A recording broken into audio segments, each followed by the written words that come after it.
What's going on, guys? Super Savage 789 here, bringing you guys a video. And today we're doing what if Naruto had all 9 Bijuu. So without further ado, let's get into today's video. In this timeline, Hashirama would have possession of all the tailed beasts and would decide to keep them in the possession of the Leaf Village. As time passes on, there would be a bunch of Jinchuriki working in war to help out the Leaf, which would leave the village in a dominant position of power. One day, Danzo would walk into the third Hokage's office and sit down to speak with him. He'd tell him that he had an idea to make an ultimate weapon of destruction, a Jinchuriki who could utilize all of the Bijuu. Hiruzen would be hesitant to do so, since, after all the Jinchuriki are alive and healthy. Danzo tells him that it wouldn't necessarily have to be all at once, but the ultimate Jinchuriki would have to be a child, as it leaves more room for training. The two begin constructing plans and meeting with the Jinchuriki to discuss the plan, and lots of them would be hesitant to have their Bijuu ripped out. To some reassurance that they can do it without killing them, they'd be more happy to get rid of the demons residing in their guts. Minato, who would become the 4th Hokage, would be hesitant about letting his wife get the Bijuu ripped out, because she knows the true dangers being an Uzumaki. As normal, the Nine-Tails incident would occur. The Jinchuriki would probably help hold off the Nine-Tails, but would still end with Naruto becoming the Nine-Tails Jinchuriki. After this, Danzo would realize that this child he wanted is here after all. He'd tell Hiruzen to act now, which the third Hokage would. Using some sealing scrolls, Hiruzen would take the Jinchuriki and extract their Bijuu, placing them within Naruto. Sadly, it meant that the other 8 would all pass on due to the operation. They'd monitor the child and make sure he's alive and well, and that nothing had happened to him, since this is an experiment after all. After a couple of years of watching him closely, they'd report that the sealing was a success, and now they had the most strongest weapon they could dream of. Growing up, Naruto would be even more miserable and hated, due to being a walking nuke 9 times over. Since he has 9 giant beasts hidden within him, I think he noticed that he was a Jinchuriki much earlier than in canon, and would frequently talk with the Bijuu. Shukaku would find Naruto to be a brat, and would hate being inside him. He'd constantly scream at him to let him out and transform, but Naruto would just tell him to shut up. Matatabi would be very respectful towards Naruto, and even make his siblings shut up whenever they were being mean to him. Isobu is a very timid creature, which Naruto can clearly see. He'd be able to calm the Three Tails, and the two would become friends, though sometimes Naruto scares it whenever he's very loud. Son Goku would at first be very hostile towards the boy, however he'd quickly take a liking to him, seeing how fearless he is towards the Bijuu, not to mention how he calls them by their names, and he says that he really wants to help them. Kokuo was a polite, kind individual, and would get along with the blonde boy quite well. Sometimes whenever Naruto would get into scraps with the other kids, Kokuo would give him advice to be a pacifist than be aggressive, which gets him scolded by the other Bijuu. On occasion, Naruto would listen to this. Saikan's energetic nature would appeal to Naruto, making him and the Slug get along quite well. Whenever Naruto does pranks around the village, it is usually a scheme him and Saikan have come up with in advance. Chome would usually wind up Naruto from time to time by telling him that whatever he equates to skill is simply luck, which triggers the boy, making him angry and annoyed. Despite this, Chome and Naruto are friends. Gyuki would be a reasonable thinker for Naruto, always trying to help him make the right decision, or at least the reasonable decision. Being a voice of reason on Naruto is harder than most people would think, however, as he constantly defies what he's told, to do whatever is the most fun option. Kurama and Naruto wouldn't have as much a relationship as the other Bijuu and him, as the fox would rather be alone. Whenever Naruto made the effort to speak with the fox, he'd usually tell Naruto to buzz off, which annoys him somewhat. Gyuki tells Naruto to stop trying to talk reason to the hateful fox. However, Naruto tells him that one day, he'll make Kurama his friend. Although Kurama doesn't show it, he takes interest in Naruto. With 9 Bijuu comes a lot of cool powers. He'd get an affinity for all 5 basic nature transformations, though he wouldn't know any jutsu to utilize this. He'd also get magnet release, lava release, and boil release, which he struggled to properly use, however. He can manifest bursts of them occasionally. Nothing advanced though. For his magnet release, he'd have to carry a god to carry it in, which he wouldn't exactly enjoy. He'd be able to create coral when touching something, which he'd see as girly and strange, not opting to use it very often. The acid Saikan produces isn't very compatible with the Naruto, and more so just the Bijuu, so when Naruto once tried to do it, it burned all the skin from his hand. Luckily, he heals pretty quickly. Chomei manifests wings from Naruto to use, which he finds cool, giving him the ability to fly through the skies to get to Ichiraku faster. He is unable to transform, even partially for some strange reason though. But one time he tried, his body began to morph into a weird abomination, turning his skin almost pale. It knocked him out due to the stress, or the pain, or even the high abundance of chakra. Despite all this, Naruto still fails the Genin exam 3 times and is tricked by Mizuki to seal the scroll of sealing. Gyuki warns Naruto that this doesn't seem safe, but he tells the octopus he worries too much. Kurama, however, can detect the evil intent within Mizuki's heart. As normal, Iruka appears, briefs Naruto on the situation, and Mizuki shows up. When he attacks Iruka as normal, Naruto becomes angry. He'd stand up, and San would begin manifesting into a god. He'd go to his magnet release, however his relationship with Shukaku, as well as him having inexperience with the element, makes it easy for Mizuki to dodge. He goes to stab Naruto in the neck, however he's able to duck under by the instruction of Gyuki. Matatabi tells Naruto to flee, however he doesn't want to. He can't let Mizuki kill Iruka. He goes to attack Mizuki, however Chomei forcefully activates his wings, causing him to fly above and begin moving away at top-notch speeds. As normal, Naruto would stay nearby trying to think of a way to beat Mizuki. While most of the Tailed Beast argue that Naruto should run, the boy is adamant not to let Iruka die. If they won't help him, then he'll do it on his own. He uses shadow clones and beats down Mizuki as normal, getting the rank of Genin. That night, when Naruto returns home, he goes to eat ramen, when he sees a man standing in his kitchen. The man enters the light, and Danzo Shimura greets the boy. Naruto is about to attack Danzo, who tells him to relax. He explains how he works for the Hokage, and they came to congratulate him on his graduation. He also came to begin giving Naruto some training to help control the abilities he has. Although Naruto is hesitant, as are the Bijuu, he for some reason accepts it, not knowing just why he did. The next day, Naruto will be taken to a secret training room where he sees a boy around his age. He tells Naruto that he can call the boy Sai, before leaving to let Sai train with him. Naruto tries to socialize with Sai, however the two don't exactly get along, with Sai constantly mocking the boy. This makes Chomei chuckle a little. Naruto trains with Sai daily, and slowly begins to become stronger. Not long after the Mizuki incident, the Genin teams are assigned, with Team 7 being the same as normal. They meet up and discuss their dreams before Kakashi gives a reveal about the bell test. As normal, Naruto attacks Kakashi straight up, making Gyuki facepalm due to the idiocy of his Jinchuriki. The fight is normal all the way up until when Kakashi goes to use 1000 Years of Death. Chomei activates his wings, causing Naruto to fly upwards, dodging the double finger poke, sending the boy into the air looking down at his superior. Kakashi is impressed at the wings and tells Naruto they won't save him though. He throws a barrage of kunai shuriken at the boy, who's able to fly around them all. Naruto begins trying to use his Jinchuriki techniques, like his acid attacks, his coral palms, his Kekagenkais, etc. However, nothing is really working, and is only supplying Kakashi more opportunities to dodge and attack. Using Naruto's ambush as an opportunity, Sasuke leaps at Kakashi, going to take a bell. He actually manages to grab hold of one, but Kakashi manages to get away. It's met by Sasuke using a fireball jutsu to distract him. Learning that Naruto and Sasuke keep butting heads when they fight, Kakashi decides to give Sakura both lunches, and begin battle after.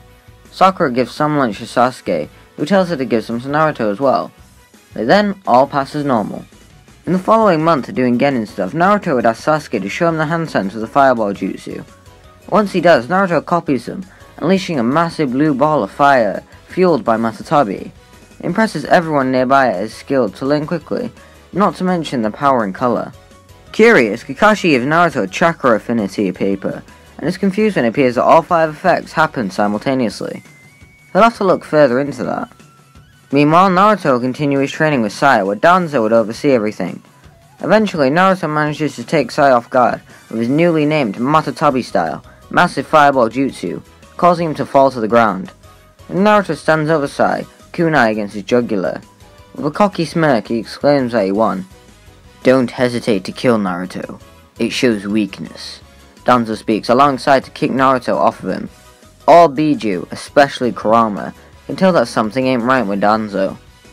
Like Canon, Team 7 would get the Tazuna escort mission. Not wanting to socialize with any of the people around him, Naruto begins speaking with his Bijuu. Everyone talks except for Kurama and Shukaku, of course. That's when Isobu tells Naruto to stop. There's a portal there, in a place where it seemingly hasn't rained. Before the demon brothers leap out, Naruto pulls out a massive shuriken and throws it at the puddle, alarming Sakura and Tazuna. Here's the puzzle just as the demon brothers leap out. Sasuke then attacks the duo and Kakashi subdues them. For a small while, things line up with canon all the way up until when Haku goes to kill Zabuza. Sensing the killing intent nearby, Kikuo tells Naruto he can't let Zabuza die. Although Naruto is hesitant, Kikuo shouts for him to hurry. Activating his wings, Naruto flies at Zabuza at top speed, taking the Senbon that were meant to kill him to the back. Naruto lands on the ground and pulls out the Senbon, watching as a masked figure leaps down. Zabuza is confused, turning around, asking Naruto why he would do that. The boy simply shrugs, saying a voice in his head told him to do so. Kakashi realizes that Haku is probably working with Zabuza. He starts to discreetly do hand signs as Zabuza and Haku stare at Naruto. With a leap and a swing, Zabuza goes to slash Naruto, who dodges, planting coral on the blade to pin him to the ground. Luckily, due to the stress, Zabuza is acting rashly. Creating a lightning blade, Kakashi goes to attack Zabuza, while his blade is pinned with Haku rushing in the way. This causes something to occur within Naruto, as he launches a massive blast of acid towards Kakashi, causing him to use a substitution jutsu to dodge. Zabuza manages to free his blade, asking what the boy is doing. Naruto doesn't know why, he just can't let them die, so the duo retreat in the mist. The week of rest goes the same as normal, all the way up until the encounter on the bridge. Sasuke still almost dies, causing Kyuubi chakra to flow out. This time, Naruto plants coral on Haku, pinning him to the ground before breaking the mask and coming back to his senses. When Kakashi goes to stab Zabuza, Haku is able to break out, but it's just too late to save him as he dies. His last words are for Haku to keep Naruto safe. For some reason, that brat seems more compassionate towards him than Zabuza is. This makes Haku shed a tear, as he watches the most important person to him die. When Gato's men arrive, Haku proceeds to use ice mirrors to execute them all, including Gato. He sticks for Naruto and buries Zabuza, taking his execution blade to remember him. Naruto smiles at gaining a new ally. Once returning to Konoha, Kakashi takes Haku to Hiruzen and explains the situation. The old man decides that Haku be allowed into the Anbu, judging by his skills and his Kekagenkai. Kakashi, through research, figures out that seemingly Naruto has all 5 chakra natures. This interests Kakashi as he teaches him how to properly change his chakra natures at will. The only jutsu he has, however, is Matatabe style, massive fireball jutsu. One day, during one of Sai and Naruto's daily spars, the pale kid asks him why he spared Sai that one time. Naruto shrugs, saying that he doesn't want to kill, he seems like a friend. Although Sai doesn't acknowledge it, he's taking more of an interest in the blonde boy. The tuning exams arrive, where the first portion of the exams come around. The combined knowledge of most of the beasts in his mind give him a passable test score, but still ends with him being showboaty to win with the 10th question. The Forest of Death also arrives as normal, and the Oboro incident, alongside the Orochimaru attacks, come around. When Naruto finds Orochimaru, he activates his wings to get a slight advantage, staying a fair distance away. Orochimaru knows of the ultimate Jinchuriki, and would think that he could be an interesting vessel in the future if he couldn't get Sasuke. Using the striking shadow snakes, Orochimaru manages to hold Naruto down, long enough to extend his neck, going to give him a curse mark. That's when Son Goku pushes a bunch of chakra into the boy, making him use some lava style to push away the bite mark and gives Naruto enough time to leap over to his Uchiha ally. Naruto and Sasuke stare down Orochimaru, sensing killer intent from the grass shinobi. They try to strategize a way to win this, which they'd find unlikely to do, given how strong Orochimaru feels. Orochimaru rushes at the duo, hitting Naruto square in the gut, with a striking shadow snake, knocking him to the ground. He extends his neck to bite Sasuke, but a bunch of blue fireballs come flying at him, making the snake shinobi have to dodge completely, so his face isn't incinerated. To stop the blonde boy, Orochimaru plants his hand firmly on the ground and uses summoning jutsu to summon 2 serpents to attack Naruto. They rush at him to attack, but before they can do any damage, 2 hard punches put them down and make them vanish back to Ryuchi Cave. Anko stands there, telling them all to flee, which they agree to. Sasuke grabs Sakura and the 3 make a getaway, hearing as Orochimaru claims that Sasuke will seek him out. Team 7 would go around the forest where they'd encountered the Sound Trio. Naruto fights Zaku, and Sasuke fights Dosu, leaving Sakura to confront Kin with a substitution strategy she used on Zaku in canon. Once Naruto realizes that Zaku fires sound out the holes in his palms, Naruto gets an idea. A blast goes off from both palms, causing a clone to dispel. Naruto then uses his wings to rush at Zaku, placing his hands onto the palms, creating coral right down the tubes, blocking them up. Cockily, Naruto smirks that he made Zaku useless, who shouts that it will show him. He goes to unleash 2 massive blasts before blowing off both his arms, making him fall to the ground, injured. Meanwhile, Dosu gets tag teamed by Sasuke and Lee. Before they can cause him some serious damage, he forfeits and takes away his 2 teammates, leaving his scroll in return. Naruto decides that they all need to get to the tower now, and uses 2 shadow clones to create wings and picks up Sakura and Sasuke. They then all fly towards the tower, avoiding Oboro, who would end up passing alongside his team. Since Zaku has no arms, he'd be forced to forfeit alongside Kabuto, leaving the roster at 22. So, the fights are Ino vs Oboro's teammate, Yoroi vs Sakura, Shino vs Hinata, Kiba vs Oboro, Sasuke vs Kin, Shikamaru vs Musume, Choji vs Nedji, Tenten vs Dosu, Gara vs Kankuro, Lee vs Naruto, and finally Tamari vs Oboro's teammate. Ino would beat Oboro's teammate due to the fact that she's a semi-important character, so with the mind possession, it'd be an easy victory.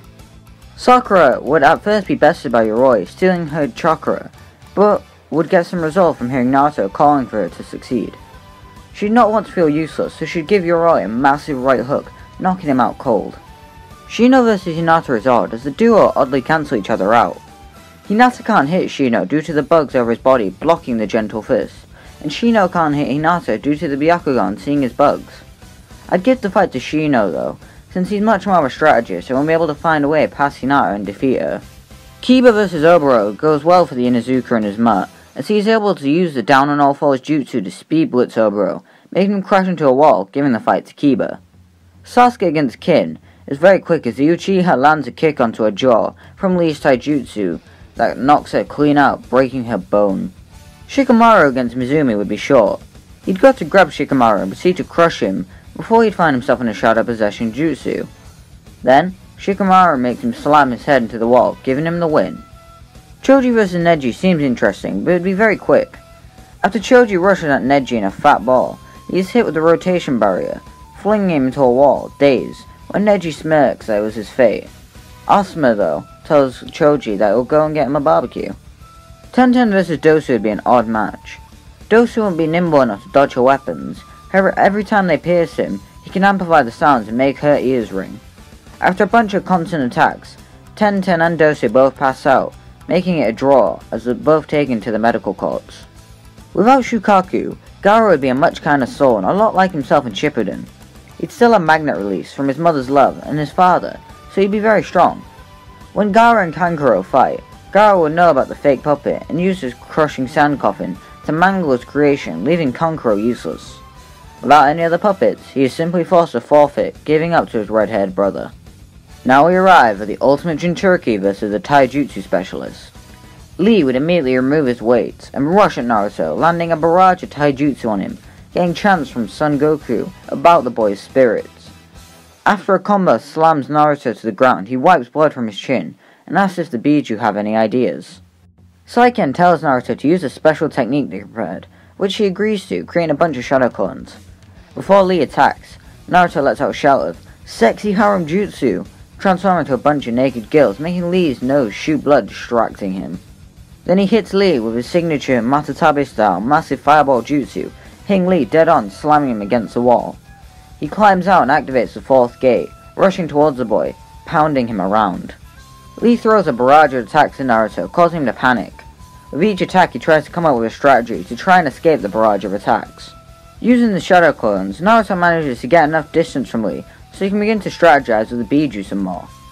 Lee would activate the 5th gate and quickly dismantle all the clones as Naruto stands there breathing heavily.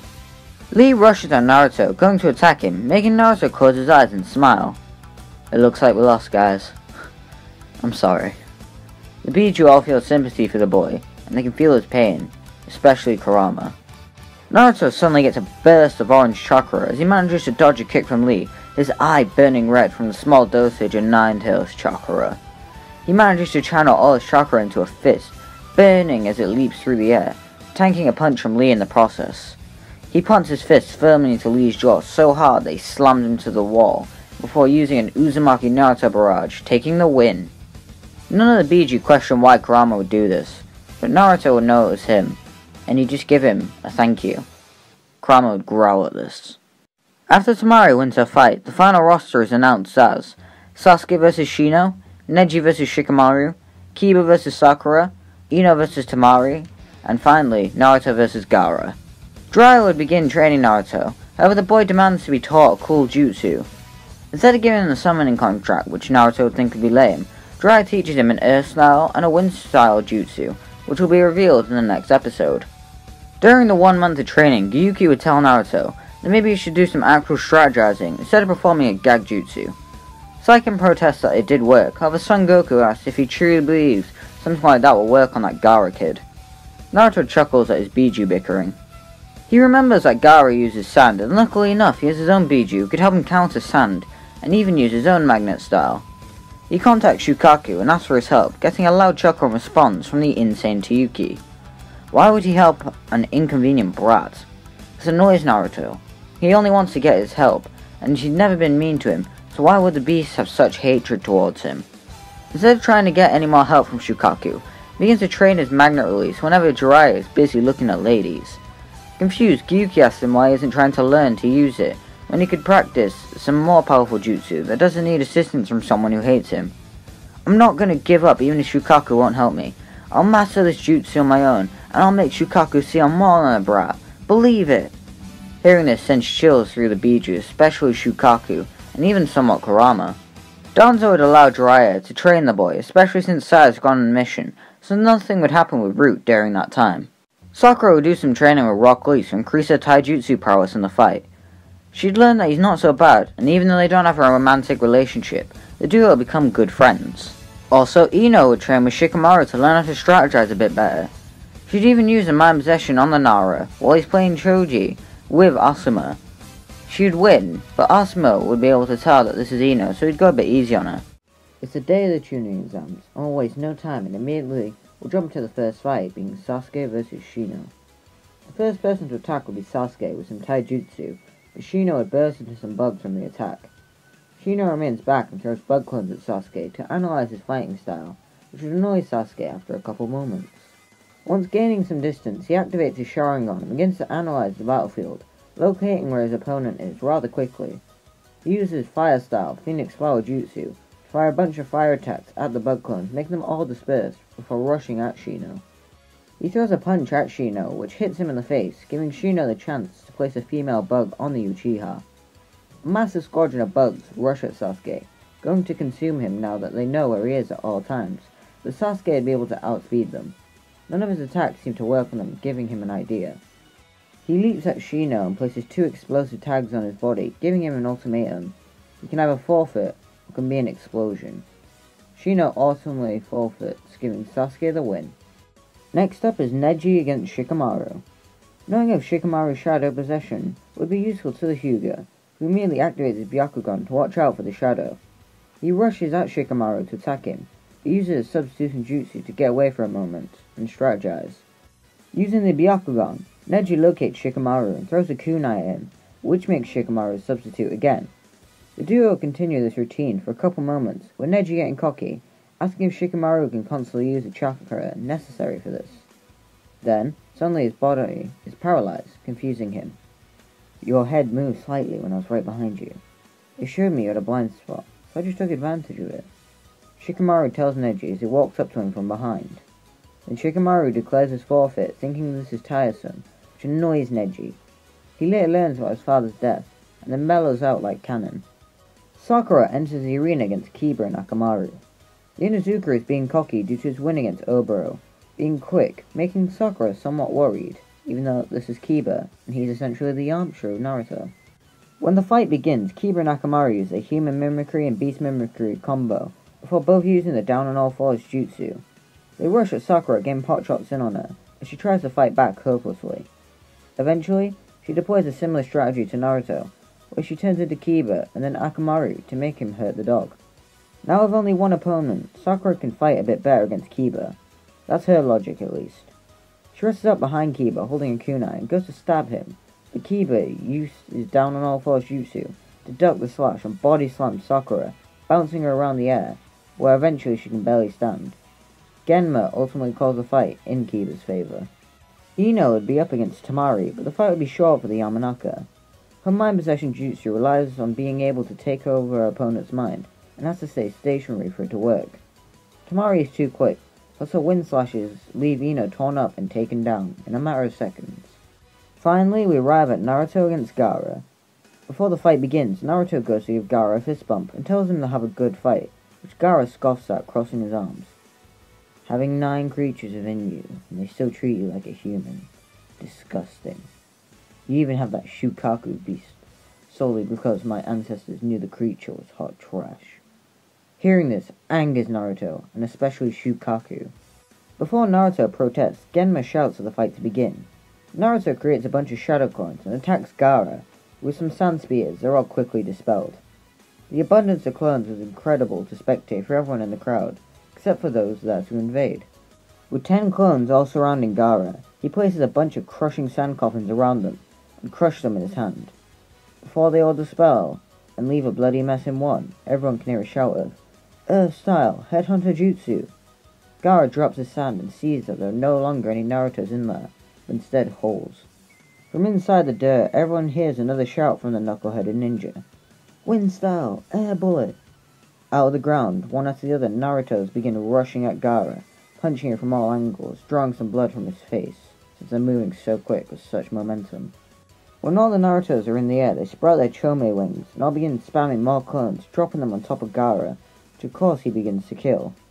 While he's distracted by the clones on clones tactic, the real Naruto begins to try and control the leftover sand from the sand coffins that Gara used. He can lift a fair bit, and throws it at Gara, which hits him in the face. It doesn't do damage, and the crowd falls silent at this pitiful attempt at an attack. It would have been much more effective if Naruto knew what he was doing. That sets off a fusing Gara as he surrounds himself in sand, and begins to summon a jutsu to take down Naruto. It'll cause him trouble for the invasion, so Kabuto uses his knockout jutsu, making Naruto and most of the people in the crowd pass out. As the invasion begins, the Sand Genin all flee. Since Naruto has 9 Bijuu, one of them breaks him out fairly quickly and he begins to follow. Using his wings, Naruto begins to chase the Sand Trio, arriving where they are. Kankuro prepares to pull out his puppets and fight back, however Gara stops him. "Tell me, when I kill you will the dirty sand creature come back in the land of wind?" Shukaku begins to bash against his cage out of sheer rage. "Don't talk about Shukaku like that, the only dirty creature here is you!" Naruto lunged at Gara, going to punch him in the face. Without even moving, Gara consumed Naruto in sand. He began to sweep him up. It surrounds him, consuming him in sand, beginning to crush him and suffocate him. Hearing how Naruto stood up for him, and since he hates Gara, Shukaku decides to help Naruto, giving him some chakra and support. Now with this Shukaku power-up, Naruto raises his hands, and makes the sand surrounding him essentially explode off of his body. So on top of some sand, Naruto hovers over to Gara, smiling. Gara and Naruto begin battle, with Naruto using his own sand to hold off Gara. Naruto is quite powerful, especially with his newfound Shukaku amp. His skills at using the Kekagenkai aren't as experienced as Gara's, however Naruto's other skills are more than enough to make up for that gap. Sasuke, Sakura, Shikamaru and Shino all arrive on the scene wanting to help Naruto.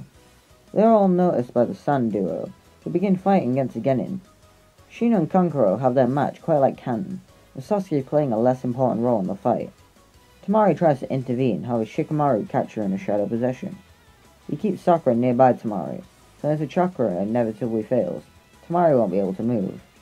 Gara looks at Naruto with so much rage, his hatred practically pouring out of him. His hands raise as he shouts that he'll kill them all. A massive sand tsunami begins to fly towards them, making them all panic. Sasuke grabs an unconscious Shino as Tamari grabs Kankuro, and they all begin to move to higher ground further away. Naruto would sprout his wings and begins to fly away. Gara uses the sun to try and make stray shots, stab him, however they all fall short. This would be his downfall, as all the sand he summoned begins to engulf him. Before Gara can be killed, Naruto uses his magnet release to hold off the sand long enough to grab Gara and fly them both out of there. They both land back on the sand, with it now settled, But Gara both confused and angry that Naruto saved him, asking why. Naruto simply shrugged with a smirk on his face. I guess it was to prove that I'm not a monster, and neither are the tailed beasts. We all work together to save you. This would have the same effect on Gara's personality as it did in canon. Back in the Leaf, when the barrier was going around Hiruzen, Haku managed to get inside quick enough to try and help the third Hokage. Orochimaru would notice the executioner's blade, and think that would be an excellent item to add to his collection. When Haku begins to fight Orochimaru using his ice mirrors, the Snake Sanin would be even more interested in this specimen. It would be exciting to experiment on. He grabs Haku by the neck and breathes out a puff of purple smoke, knocking out Haku, angering Hiruzen. Orochimaru uses a jutsu to teleport Haku and his blade back to one of his labs, and him and Hiruzen have his battle like normal. Naruto returns to the village and hears about the disappearance of Haku, becoming enraged. Under the dead of night, he tries to escape the Leaf Village and find his friend, with no leads. He'll merely just guess what to do. While some of the Bijuu argue this, and some are for it, Naruto merely listens to himself. Before Naruto can leave, a bunch of ink snakes grab Naruto from all his limbs, apprehending him. Sai jumps in front of Naruto, asking what he's doing, which Naruto will tell his friend. Hearing about how Naruto's friend has gone missing, and seeing how beaten up he is about it, Sai promises Naruto that he'll look into it, but he needs to stay in the village. Naruto thanks Sai and returns back home. We arrive at the Tsunade retrieval arc, with Jiraiya wanting to take Naruto with him to find the Slug Sanin. Koharu and Homura tell Jiraiya that Danzo wants Naruto back for his regular training, and taking Naruto out of the village won't be allowed, like they had done for the tuning exams. Jiraiya manages to get them to both agree by offering to teach Naruto the Rasengan, a Kage-level jutsu created by the Fourth. Jiraiya and Naruto leave the village, where they arrive at the motel as normal. When Naruto opens the door and spots Itachi and Kisame, Gyuki tells Naruto that they need to escape. They will kill him. In a comedic fashion, Naruto shuts the door on the Akatsuki pair, getting Kisame to chuckle wildly at the stupidity of the Leaf's most strongest weapon. Using Samehada, he slices the door in half, causing it to crumble, as the duo walk inside to see a hole left in the room. Before they can follow, they hear a very distinct sizzling noise coming down the hallway. Seemingly instantaneously, Itachi catches Sasuke's hand to stop the Chidori that he was going to kill his brother with. Kisame tells Itachi that he'll deal with the brat, and jumps down the hole, using Samehada to find the very potent chakra in Naruto. Itachi quickly uses Tsukiyomi on his brother, and leaves, arriving next to Kisame. They quickly find Naruto, however at this point, he's now with Jiraiya, Might Guy, and the unconscious Sasuke. Instead of fighting the duo, they flee as canon. Naruto begins to learn the Rasengan from Jiraiya, with the Bijuu all chiming in to help. With the Rasengan, Shukaku would advise Naruto to try spinning sand in his palm to learn the rotation. To learn how to pop the rubber ball, Kokuo tells Naruto to use the blow release in the ball, which helps pop it much better, getting used to the feel. As per canon, Naruto would make the bet with Tsunade to master the Rasengan, which Naruto would go on to do much quicker. For the rest of the arc, it plays out quite similar, except for Naruto just having the Bijuu helping him, so he probably won't be as beaten by Kabuto. Tsunade would still get over a blood fear, and would still go back to be the 5th Hokage. When returning to the Leaf, Sasuke would challenge Naruto to a fight on the rooftop, which would be much more in Naruto's favour. Sasuke would have to resort to the Sharingan just to keep up. Since Naruto has his wings, he'd be able to rush at Sasuke quicker than Kakashi can stop him, meaning the Copyright Ninja would just have to save Sakura and watch the aftermath. When the smoke settles, Sasuke does much more damage than Naruto, angering the Uchiha. He leaves, and Kakashi would have his speech with Sasuke as normal. Sasuke would leave the Sound 4, however he would not be placed in the jar, as he doesn't have the curse mark, so he'd simply be moving with the squadron. The Sasuke retrieval team would be made, however there is 2 new members. Since Lee wasn't injured by Gara, he'd be placed on the team initially, meaning he can be with the rest of the group instead of having to arrive last minute to save Naruto. Also, Naruto tells Shikamaru that he has a guy and flies off to meet up with him later. When he returns, he has Sai with him, who agrees to come along and help. Sai would create a bunch of ink bursts for everyone to allow them to move much quicker, meaning they catch up to the 4 and Sasuke much sooner. When they do, Naruto would shout out to Sasuke, however the Uchiha would simply ignore him. He looks over to the Sound 4 and asks him to take care of this before leaving. Naruto would sprout his wings and flies past the Sound 4, who would try to stop him but fall short. Sai would also begin following Naruto by using an ink clone to distract the 4, and allows him to escape on a bird. The 5 vs 4 battle would be dramatic, however the Leaf Shinobi would do much better with their teamwork. They'd slowly be losing to the Sound 4, as they are stronger, and be placed in Jirobo's Earth Dome. Choji would think that he needs to give his allies a chance, but his pills might endanger them. So instead of endangering them, he'll endanger himself. Shikamaru witnesses too late as Choji pops a red pill and sprouts butterfly wings. He makes his fist massive and shatters the dome with one punch before rushing into the battle with all of Sound 4 on him. Tuyu tries to stop him with Genjutsu, however Shikamaru gets her in a shadow possession to stop her interfering. With massive attacks, Choji manages to kill Jirobo, as well as Saikan and Ukon before passing out in critical condition. Kidamaru tries to shoot Choji and finish him off before getting hit with a fang over fang, right into a front lotus from Lee that launches him into Nedji's rotation, allowing the Hyuga to begin the 128 palms, killing his opponent before he can summon a spider. Since Shikamaru didn't expend as much chakra as he did originally, he actually manages to finish off Tuyu with his strangling jutsu. As Naruto and Sai move in their pursuit, they are eventually confronted by Kimimaru, who begins fighting. Before anything bad can happen to them though, ice mirrors begin to surround them, as Haku appears, holding the executioner's blade, telling the other two to flee. He managed to break out of Orochimaru's clutches just in time to help them. Kimimaru and Haku have an epic battle of it being fairly even. Due to his skill, Kimimaru predicts where Haku strikes and sprouts bones to defend and stab back. When deciding that the fight is enough, he activates the second stage of this curse mark and makes the terrain bony to better his advantage. Haku stands on one of the stray bones, and slowly, black lines grow around Haku. In his experiments, Orochimaru gave Haku the curse mark intended for Sasuke to see if he'd survive. Using a powerful jutsu, the bones became covered in frost, making Kimimaru have to shatter ice to get out, allowing Haku to know where he is and dodge his attacks. Eventually, Kimimaru ends up succumbing to his illness much earlier, just as Gara arrives.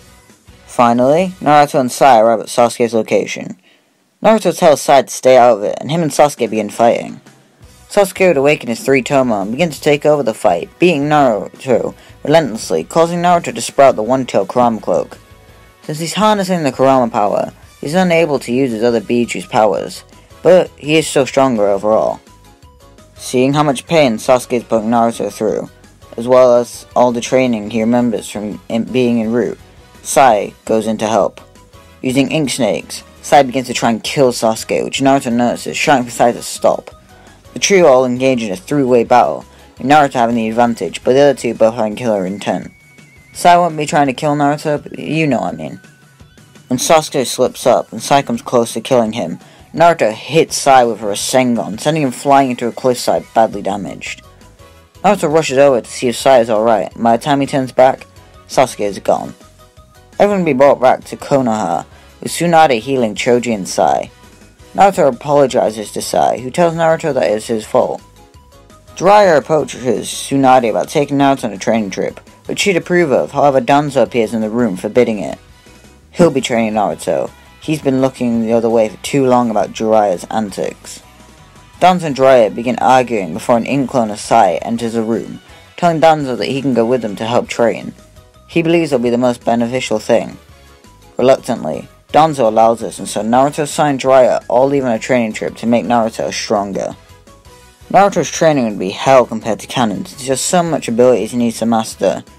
We'd start off with the most basic abilities to master, with that being Isobu's Coral, Saikan's Acid, and Gyuki's Ink. Since Sai's whole thing is using ink, Naruto learns how to use ink quite well, and even learns how to use ink clones, even though that won't come in handy much since he has shadow clones. As for Saikan's Acid, it won't burn his flesh as much, and he'd learn to use more of it, making it quite a useful asset. Also, Isobu's Coral is used much better in containing opponents or attacks, similar to how he saved Haku all those years ago. The next thing to master would be Naruto's Kekagenkai that he has access to. Since Gara sees Naruto as a friend, Naruto will be allowed to go to Sonogakure and train with the Kazekage. He travelled there alone as Jiraiya and Sai both have something else to look into to further Naruto's training. Through the training, Naruto becomes much stronger with the Magnet Release, using it just as effectively as Gara does. Gara would end up apologizing to Shukaku for everything he said in the tuning exams, placing the Taiyuki and the Redhead on speaking terms whenever as Naruto is willing to link them.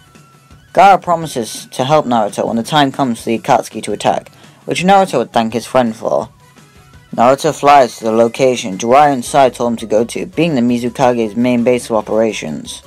He'd see Mei, who agrees to train Naruto in using both lather and boil release. This confuses Naruto, as he asks why she do this.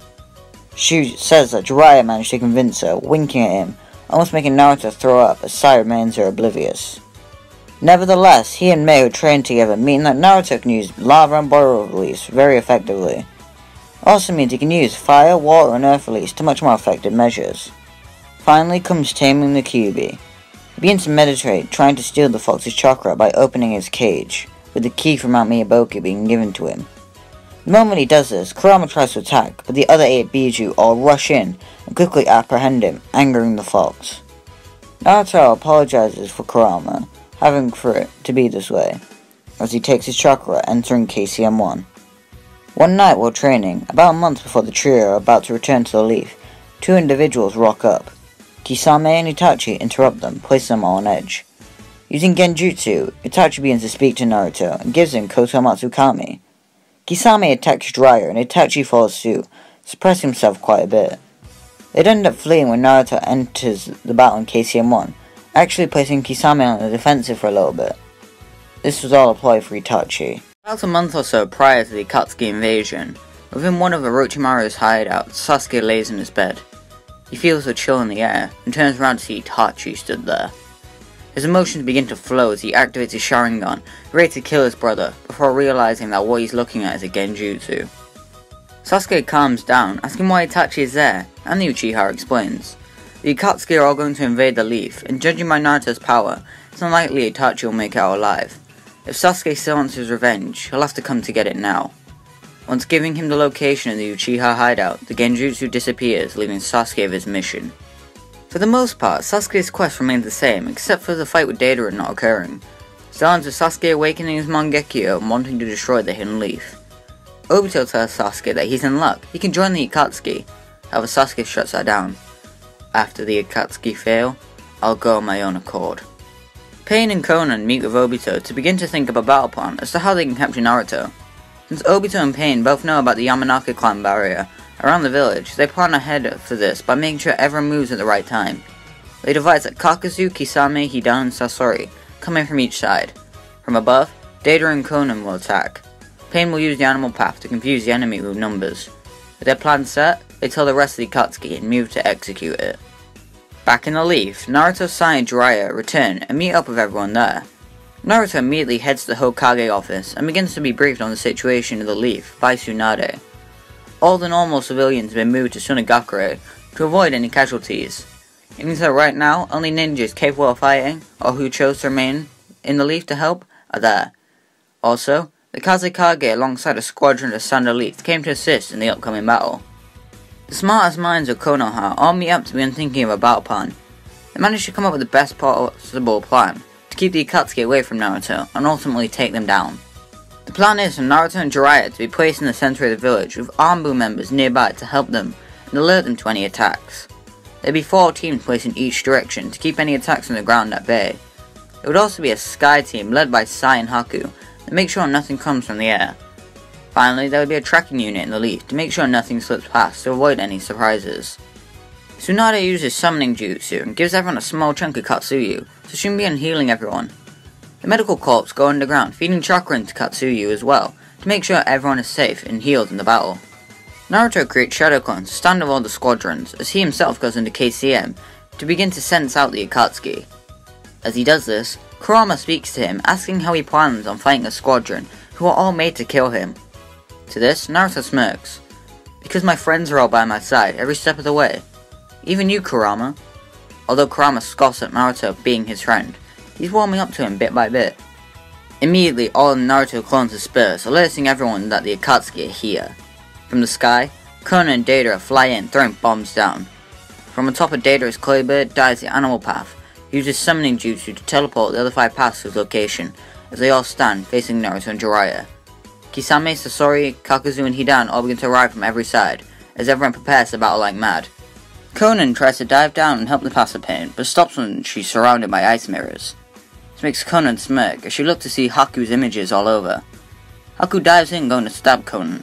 When the blade collides, She turns to paper, placing paper bombs all upon Haku. In an explosion, all the ice mirrors vanish as the actual Conan begins to fly nearby, watching the detonation. There stands Haku on one of his ice mirrors, with nothing but his clothes scathed. He quickly rushed into an ice mirror, getting the explosive notes stuck on them, before they killed him. It did break up the sword though. Using Ice Release, Haku makes an icy breeze flow over her, making her paper wings become stuck. Haku then makes the ice shatter, not prepared for Conan to simply grow more wings. She rushes at Haku and stabs him in the ribs with a paper blade, grinning as she does this sadistically. Haku grows his curse mark over his body as he grabs her by the neck and uses the hilt of his sword to cut her arm a bit. As Conan leaps back, the blood of hers on Haku's sword begins to make it regrow. This sword was given to me by a very important man, and I failed him, so I can't let Naruto die either. Conan sort of relates to Haku, but that's not important now. She can't fail her important person either. Haku and Conan go back and forth in a repetitive battle, since their movesets aren't exactly unique. Suddenly, Conan feels something and realizes she has to go. Her body breaks apart into paper as she blows away in the wind, leaving Haku 2 battle damaged, unable to follow. Not far away, Deidara begins to take down almost everyone in the sky using his bombs. The only person who's struggling against is Sai. Due to his ink beast as well as Sai's strength he got after 2 years, he's able to keep up with Deidara fairly well. Deidara uses C2 to keep up with Sai, however his landmines aren't working for 2 separate reasons. Sai is using his ink bird to fly, and ink snakes to push the mines as far down as possible for them to explode without hurting anyone. As they fight, Deidara begins to monologue as he does. Your use of art is pretty impressive, but true art is an explosion! He begins to eat clay and uses C4, hitting a couple remaining members of the other Sky Squadron, as well as Sai. He watches with laughter as they all begin to explode on a molecular level. In his gut, he feels a piercing sharp pain as Sai stands there, having managed to use an ink clone at the right moment. Art is what gives people true happiness. Deidara's bird explodes on both Sai and Deidara, not doing damage to either, dropping both to the ground. Going for broke, Deidara begins to use C0, not wanting anyone to live, but his hands and legs are all apprehended by numerous ink snakes from Sai. He's been trained his whole life to be an effective assassin, so he knows not to let your opponent do anything that can hurt the mission's goal. From behind, as Deidara screams, Sai grabs his sword and decapitates Deidara, grabbing his blonde hair and throwing it into the crevice of the explosions. Hidan would have a similar brawl with Asuma, however with so many more shinobi around, as well as Kakuzu not being around, the immortal is taken down very quickly with decapitation. They believe it was very easily handled, even when they see Hidan alive, constantly smirking and telling them that he'll kill them. The Akatsuki are prepared, however, as Hidan was taught something useful. He says some words in what seemed like a foreign language, and suddenly from the stump of his neck, tendrils shoot out just like Kakuzu's and reconnect his head to his body.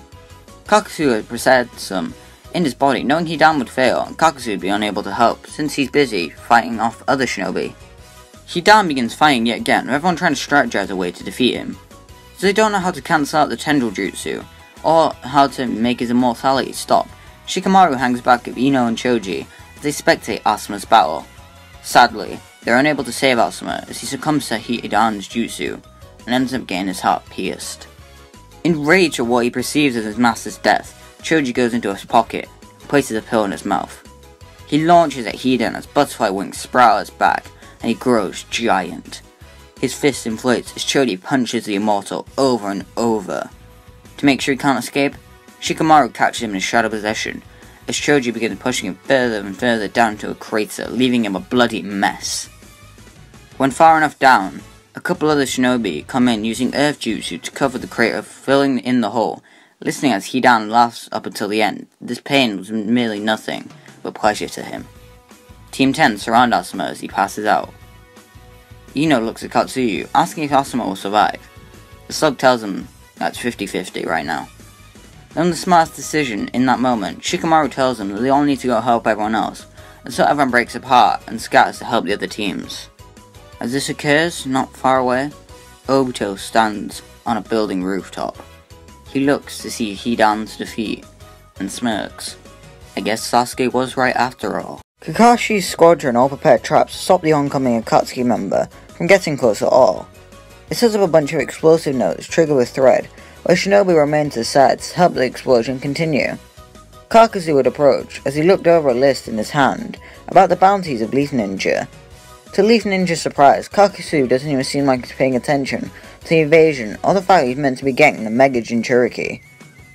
He walks into the trap, setting off explosions with other ninja nearby using the fireball jutsu, within the explosions trying their best to take down the Kage level opponent immediately. When the smoke clears, Kakasu stands there with his earth armor equipped, holding the dead bodies of a couple of the shinobi attacking him. Despite the other shinobi around him, Kakashi is the one having to do most of the work due to Kakasu's strength. Since he uses an earth element primarily, Kakashi begins to strategize a way to exploit that. He launches himself at Kakasu, punches him in the gut, watching in astonishment as it explodes into a lightning clone, landing on his earth armor, weakening it. The actual Kakashi bursts out of the ground of a Raikiri, stabbing him through the chest, killing him. Kakashi walks away, beginning to check on the shinobi under his control, checking that the injuries they have sustained aren't fatal. It means he doesn't notice as Kakasu stands up with 3 masks all behind him, charging up elemental blasts to kill the copy wheel ninja. He turns around, barely noticing in time. Instead of saving himself, he pushes the other shinobis near him away, ready to take the blast on his own. That is until a fang over fang rushes past Kakashi, grabbing him and getting them all out of the way. Kiba, Shino, and Hinata arrive, having noticed Kakashi was in danger. Shino begins to place bugs upon the masks, slowly taking their chakra away. It leaves Kakasu in a predicament, as his hearts can't remove the bugs, but they'll die if they don't. Hinata rushes Kakasu to stop him withdrawing his masks, with Kiba and Kakashi playing support, which makes sure the masks don't interfere with Hinata. Knowing his masks are dying due to the Aburame clan member, gives Kakasu an idea. He extends his fist at Hinata, who dodges, not knowing that he wasn't aiming for her. His hand goes further, grasping Shino by the throat. Before anyone can save him, Kakasu breaks his neck, killing him. Enraged, Kiba hits Kakasu hard in the back with a fang over fang, slamming him into a tree. 2 masks leap to either side of Kiba and Shikamaru, ready to blast them. As the Inuzuka and his mud dodge the blast, Kakashi takes his chance, and hits the other mask with a Raikiri, killing it. With his chakra running low, Kakashi begins breathing heavily, as he prepares another jutsu. Both masks hone in on him, charging up blast. No one is close enough to help him, and Kakashi himself is too exhausted to fight back. He prepares to accept his fate. One of the masks turns towards the other and blasts it, killing it. He turns around and sees Ino unconscious, having used a mind possession jutsu. Kakasu is confused by this, as the mask walks over to Kakashi, getting killed with 2 kunai, almost as if it committed suicide. Kakasu grabs Kiba by the neck, ready to snap it, threatening to take his heart and use it as a mask. He'll then use Shino and Hinata and Kakashi. Before Kiba meets the same fate as Shino, however, Kakashi activates his Mangekyo Sharingan and uses Kamui, decapitating Kakasu, killing him. Kakashi then falls down to the ground, unconscious, in critical condition. The Kazekage Gara stands at his post, awaiting his Akatsuki member to arrive. Kankuro leans in and asks his brother why he's planning to stick his neck out for Naruto. It doesn't affect their village, it'll just be needless bloodshed of their shinobi. Gara tells Kankuro that Naruto is his friend, and he'll fight with him to the end of the line. Before any more words can be exchanged, everyone looks over to see the Haruko shell of Sasori approaching. Sasori pulls out his scythes and poison spike, leaping at the sand shinobi, trying to kill them. Gara uses his sand, creating walls to stop him getting close to any of them. Since Kankuro knows all about Sasori, he tells Gara about the poison tip attacks, so one attack could kill them. They have to be careful of that. Temari tells her brother to lift her up, which Gara does, creating some sand under her feet to levitate her into the air. Sasori would rush at her, leaping in the air to try and slash her, however he'd be too slow. With her fan, Temari swung it and sending a sharp gust of wind that slices Haruko shell in half. The actual body of Sasori lands on the ground, impressed that they managed to get that far. He compliments the Kazekage on his strength, and in a creepy way, promises to add him to his collection. He pulls out a scroll, and in a puff of smoke, he pulls out his 3rd Kazekage puppet. Gara uses his sand to try and stop the puppet from doing damage, instead getting into a clash with the iron sand, overpowering him. He'd have to strategize how to topple the puppet master. Deciding to play a sacrificial role, Kankuro pulls out his 3 puppets and rushes at Sasori, trying his absolute hardest while Gari, Temari, and the others play a more secondary role. As they fight, Kankuro begins to give Sasori a talk no jutsu about his puppets, and how he himself is a puppet, similar to the War Arc talk no jutsu he gave him. It slowly begins working, however not fast enough. Sasori dismantles Kankuro's puppets easily using iron sand spikes before going to stab Kankuro himself. Before the dark sun can penetrate his body, Gara pushes Kankuro out of the way, getting stabbed in the process through the shoulder. Using his own sand, Gara colors the iron sand spikes, eventually getting to the third Kazekage puppet where it consumes it.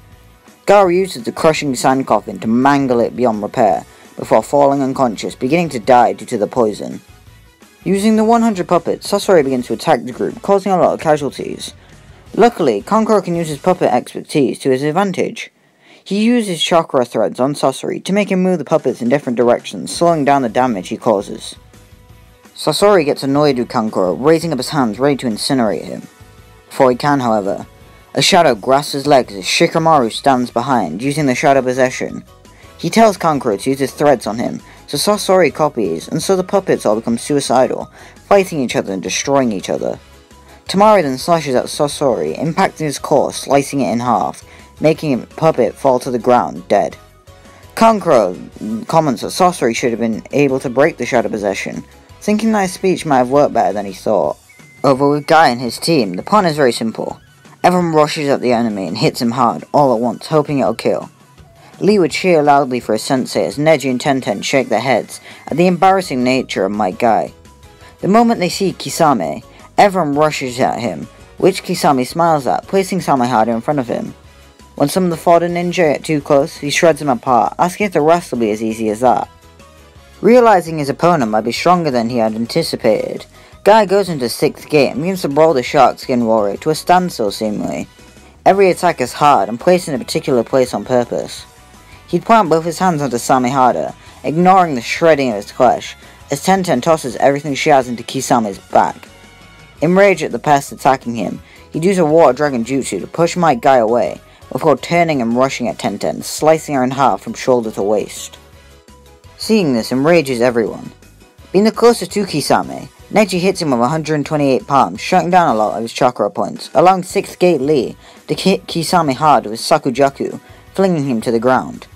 To assist in combat, Kisame fuses with Samehada and creates his water dome, giving him the advantage. He turns around and swims towards Nedji and Lee, who's swimming away as fast as possible. Unfortunately for them, it's futile to swim away from a shark in water. Kisame places his sharp claws onto Lee's leg, ready to drag him down and torture him before his death. Before he can, however, 7th gate Guy rushes in and punches Kisame in the face, knocking him so far back that the water dome drops the trio down. Guy rushes back and, swimming as fast as possible towards Kisame, uses Hirodori on the shark creature, shooting him into the sky with a massive attack. Kisame falls back onto the ground and fused from Samehada, angered at Might Guy's attacks. Knowing that Kisame is on the verge of death, Guy charges up another Hirodora, ready to kill Kisame, who approaches Guy, knowing that he can't do it in time. That's until 2 massive hands grab Kisame and hold him back as Choji Akamichi shouts for him to do it now. With the massive attack being used yet again, it kills both Kisame and Guy, leaving them with a sad victory. Over in Sunagakure, Iruka would be with the other shinobi, as well as Konohamaru and the kids. They'd all be worried about the battle, except for Konohamaru, who'd be complaining about the heat in the Sand Village. Bijuu reminds Konohamaru that Naruto is fighting for their lives, so he can put up with the heat. However, Konohamaru scoffs that big bro Naruto will obviously win, so why does he have to put up with this? Some people begin screaming in fear as white Zetsus, as well as Guru all walk in. Using wood release, people begin getting skewered as they are unable to fight back.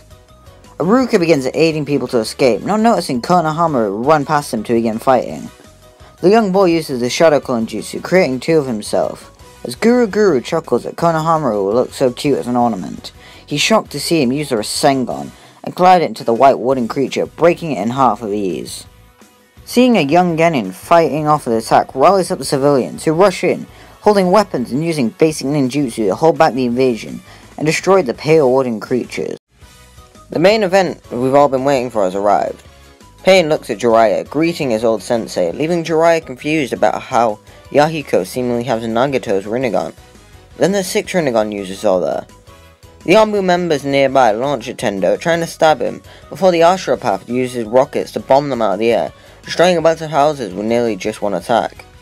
This angers Naruto as he realizes it's dangerous keeping them in the village. Naruto activates his Chome wings and begins to fly away before the Diva Path raises up his hands, pulling Naruto back in. The human path tries to rip out Naruto's soul before Jiraiya hits it away with a Rasengan. With the distraction from his master, Naruto creates 2 chakra hands and knocks Tendo away. The animal path summons a massive dog summon, which Naruto believes he can handle. He slams his hands on the ground, creating a massive amount of coral, surrounding the summon, apprehending it before he even can move. Jiraiya looks at Naruto and tells him to escape. He'll assist him. Clearly Jiraiya knows what his student is thinking. And, you know, that does make sense. Rushing towards one of the pains, Naruto throws up hand signs and goes underground, tricking them as he uses the Headhunter Jutsu, covering it back up with lava that hardens. Using Summoning Jutsu, Jiraiya summons Gamaken, asking him to help out as he mounts a toad. He tells him to run as he summons Ma and Pa, asking them to help.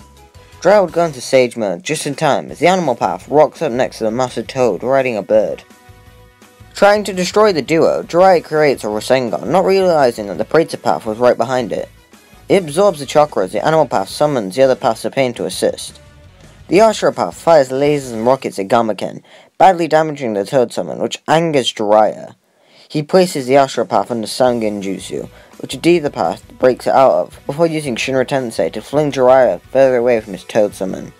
This isn't looking good to our pearly sage. Meanwhile, somewhat far away from the village, Naruto asks the Bijuu if they have any ideas as to what to do. To make the terrain more accustomed to his liking, Naruto covers it in sand to make it much easier to control the fight. Then, Naruto senses something worrying him as he sets up traps. It feels like Jiraiya's chakra is dwindling at a dramatic rate, almost like he's on the verge of death. Instead of staying put and doing the rational move, he rushes away and does a Naruto move. He arrives to see the paths of pain all standing in a circle as if they're surrounding something. All the paths move away, revealing to Naruto Jiraiya's dead body. He's missing an arm, his throat is crushed, and his back is skewered with 6 black rods. The Diva path looks at Naruto dead in the eye and begins to speak. If you would have given up your life for us, Jiraiya-sensei would still be alive. You can stop it. You can stop your friends ending up like this.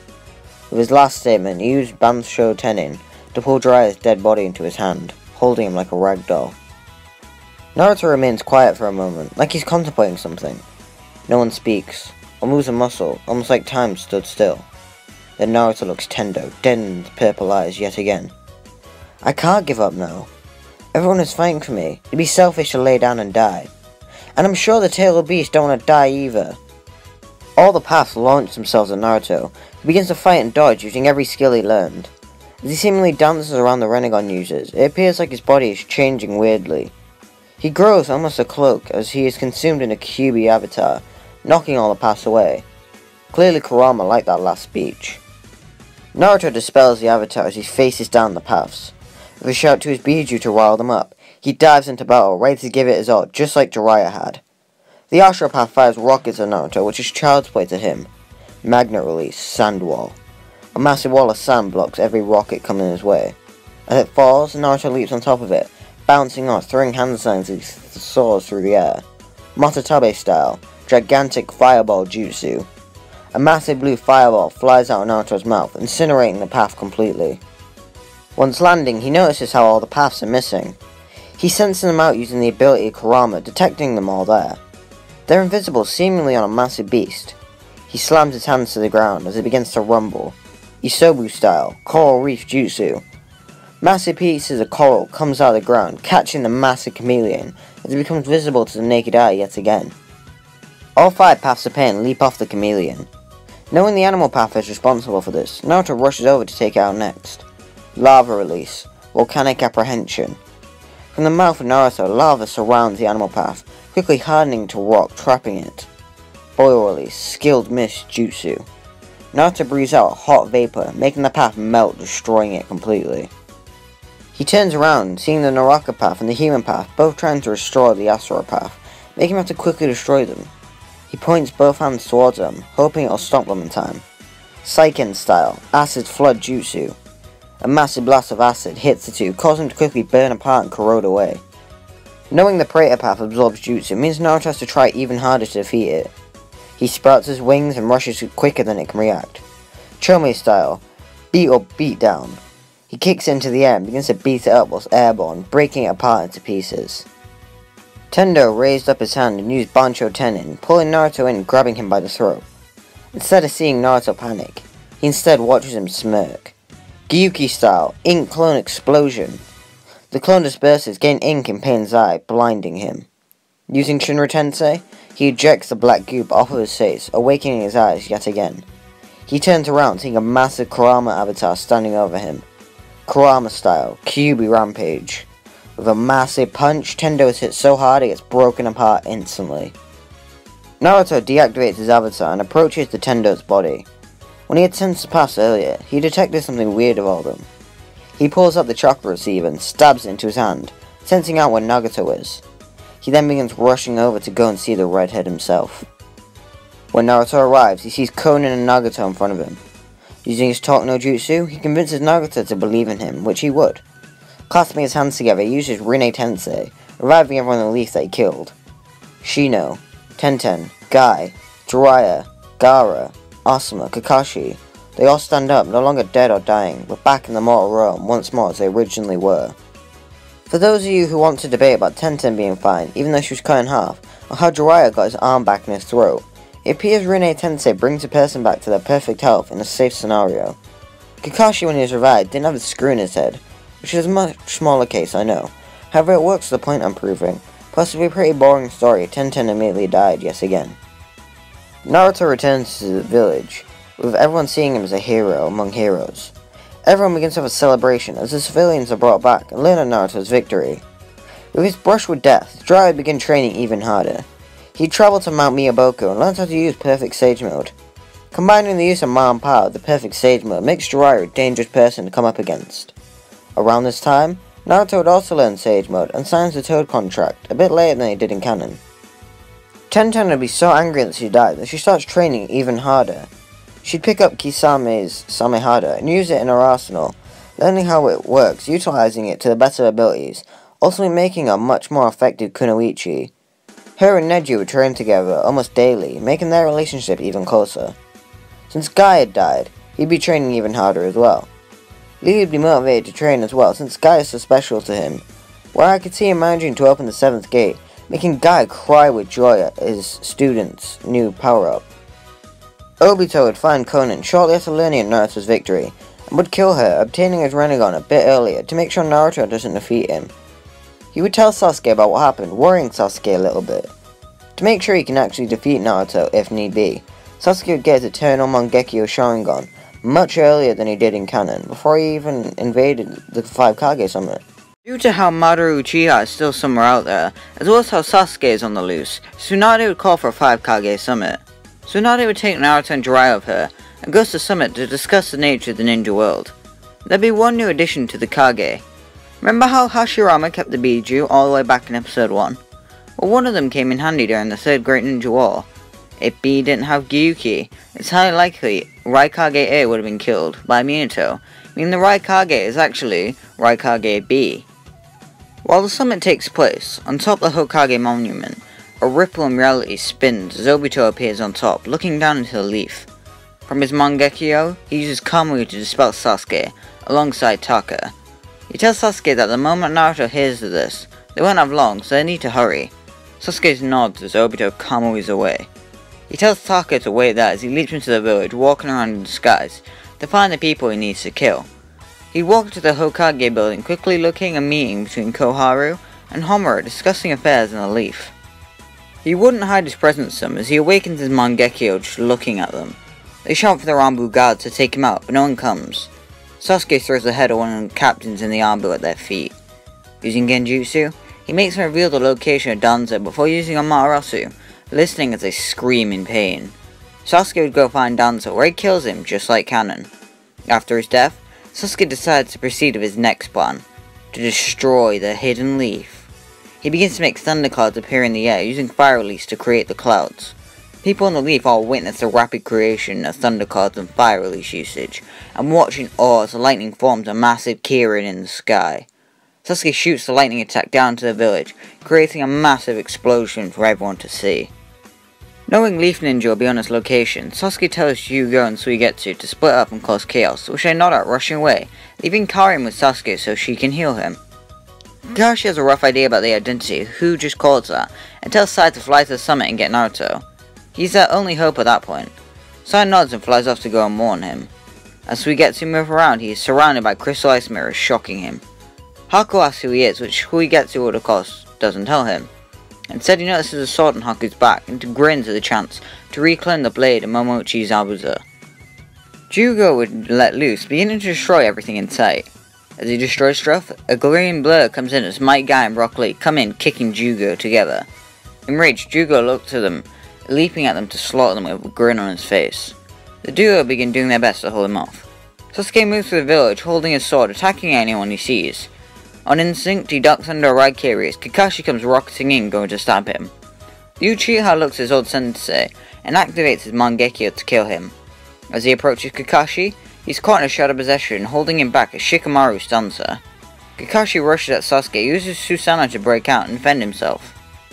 Sasuke begins battle with Kakashi and Shikamaru, as well as some other Leaf Shinobi like Asuma, Choji, and Kiba, who easily beats with ease. They devise a plan to take down the Goliath using Kamui, with Shikamaru and Choji holding him down. Choji becomes massive, rushing at Sasuke, who merely places Susanoo up, firing Indra's arrow at Choji, which stabs the Akamichi in the shoulder. He ignores the pain, grabbing the Susanoo, lifting it into the air, throwing it as high as possible.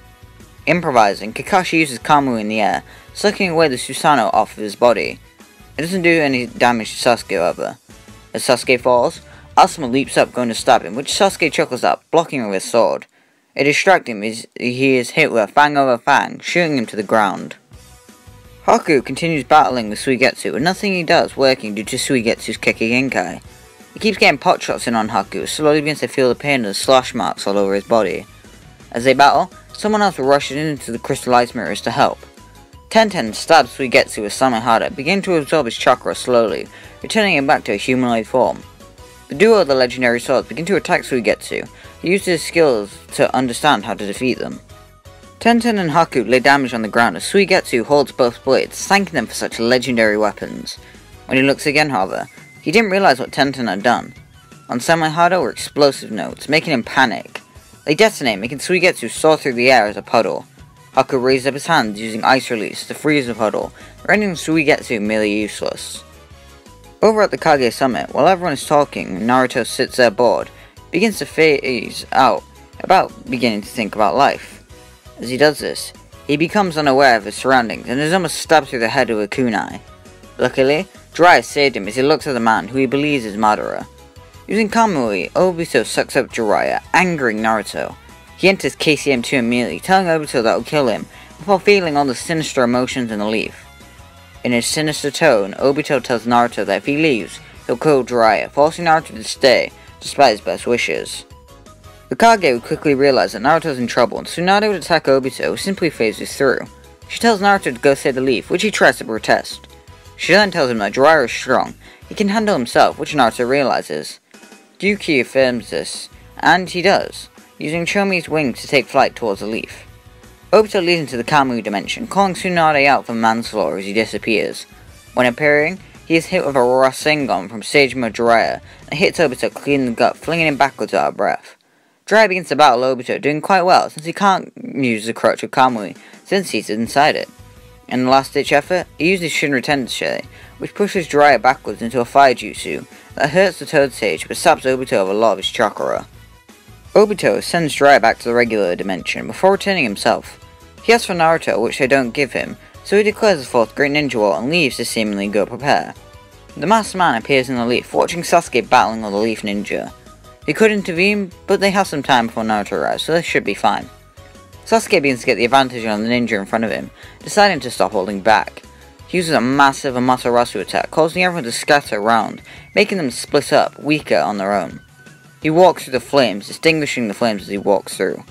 Like a demon, Sasuke exits the fire, his ominous red eyes glowing towards Kakashi, who stands there ready to fight even though he knows it's useless.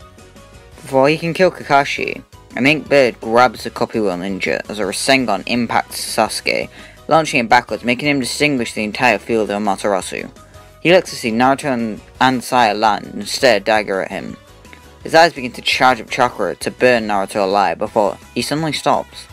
From out of Naruto's mouth, a crow flies out, looking Sasuke in the eye, making him stop whatever he's doing. He rushes away, confusing everyone. Kakashi prepares to chase him, but Naruto stops him. He doesn't feel the same, almost like the malice from his body has vanished completely. Sasuke arrives in front of Jugo and tells him to stop fighting, which the rampaging beast does. When he lets his guard down, Sasuke uses the iconic black flame to incinerate the ginger, killing him, which Obito witnesses. He quickly realizes that he's been hit with Koto Matsukami and would dip out to avoid his own death. Suigetsu, Karin and Sasuke would all be sent to prison, with only annoyed about it being Suigetsu, since Karin can just see Sasuke. Sasuke is trying to atone for his sins, which makes the rest of Team 7 a bit upset, but they understand why it had to happen. Meanwhile, Obito had partnered with Kabuto, where he learns of the Edo Tensei. He'd also create his own 6 Paths of Pain, however they'd be different for obvious reasons, since the Jinchuriki were never created. His Paths of Pain would be the 4th Kazekage Rasa, 3rd Raikage A, 2nd Mizukage Gengetsu, 2nd Tsuchikage Mu, and 2 others who I can't think of. Leave in the comment suggestions for the last 2 paths, and whoever's the best will just get placed in. No Hokage though, because they all use the Reaper Death Seal. Naruto would be sent to Turtle Island to avoid getting caught up in the war. Since he doesn't have any powers to master, he and his Bijuu decide to have some leisure time. The blonde creates 9 separate shadow clones, allowing each Bijuu to take over the body, where the 10 all begin to play cards. It makes Naruto happy watching the Bijuu squabble and act like a family, just like he had dreamed. Sasuke would still be in prison paying for his sins, seeing no need to try and break out. He's paying for his sins and everyone is allowing him to, even if some people are a bit upset by this. Over with the war, the events would be very similar to how they were, except for there would be no Kage to battle. It means that Gara, Temari and all the forces behind him can help fight Kinkaku and Ginkaku much easier. It ultimately means everyone is sealed much quicker, and with no one else left, they all make their way towards the 3rd Division to assist them. Back with Naruto and the Bijuu, Saikan would moan that he's bored. He wants to go have fun in the forest. Saikan gets up, asking if anyone wants to come with him, with Naruto, Chomei, Kokuo and Matatabi all going, leaving Shukaku, Isobu, Son Goku, Gyuki and Kurama all playing cards. As they play cards, Kurama would apologize to Shukaku for all he's done over the years, which takes the Tanuki off guard. He accepts this and they do a fist bump, making them each other after all these years. Meanwhile, Naruto and his 5 others, they all try and leave, getting stopped for some reason. It confuses them as they are adamant on leaving. Jiraiya and Iruka come out and tell Naruto and the clones to return back to the room while they work. Realizing something is suspicious, Naruto tells Chomei to go and get the others, which the clone agrees to, sprouting his wings and rushing away, leaving the 4 ready to fight. The 3 clones dispel, allowing Naruto to use their power, as he launches into battle with Jiraiya, Iruka, and even Yamato. Using a boil release charged up punch, Naruto bursts through the barricade and begins to rush off, feeling as the rest of the Bijuu dispel, allowing Naruto to sprout his wings and activate KCM2, using his extra arms to create a bunch of coral as a barricade, allowing him to make an escape. He busts through the barricade, arriving at Tsunade B and Onoki all in front of him preparing to stop him. Naruto tells them to move, he doesn't want to hurt them, making Onoki laugh, rushing at the boy with a big rock fist. Using his Kurama avatar, he catches the fist, and uses lava release to apprehend Onoki. He then activates his wings and rushes off at breakneck speeds to get to the battlefield. With no Naruto to guard, Jiraiya uses reverse summonings and summonings to appear in the battlefield, where he quickly arrives in the 3rd Division to help out in the battle. He encounters Edo Itachi and Edo Nagato, where they come to blows. Since Naruto had used Koto Matsukami on Sasuke, Itachi left his Kabuto's plaything against Naruto. Luckily, Naruto is much stronger than both Edos, so he's able to keep them at bay, wielding his Kurama avatar, as well as numerous jutsu. As Itachi and Naruto trade blows, the blonde tells Itachi about how Sasuke attacked the leaf, and then saw his ways and is currently in prison, which somewhat upsets Itachi. He tells Naruto that he needs to bring Sasuke out into the war, which Naruto agrees to. Kabuto begins to take them over to make them bloodlusted, which should do us sense. Before Itachi is truly taken over, he tells Naruto that he needs to stop Kabuto, which Naruto agrees to. He begins battling yet again, doing his best to hold them off. As he battles on his glowing fox, he asks the Bijuu for some ideas. Gyuki tells Naruto to use his ink to seal them, which Naruto agrees to. Using coral, he apprehends both Edos, and ultimately seals them using ink. Naruto creates a shadow clone to go find Kabuto, sends one to go to prison, and sends another to help out on the remaining battlefields against the Zetsu, as he himself continues moving. Over with the 3rd Division, the 4th and 1st Division arrive to assist in sealing the remaining Edo.